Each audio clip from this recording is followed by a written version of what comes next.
Makamishna Wizara ya Ardhi, Nyumba na Maendeleo ya Makazi wametakiwa kuanzisha mfumo maalumu wa tehama ili kurahisisha shughuli za utatuzi wa migogoro ya ardhi nchini. Victoria Robert anaarifu zaidi.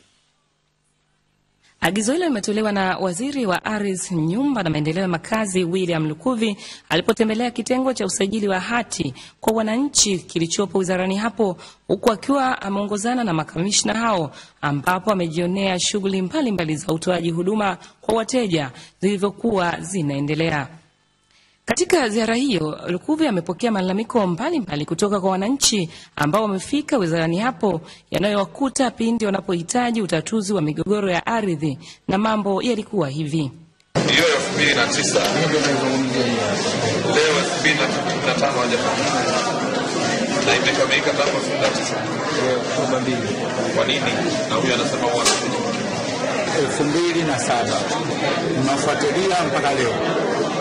Ndio leo hii baada ya muda na hivi sasa kwa tunasema tunataka kutambulisha na sisi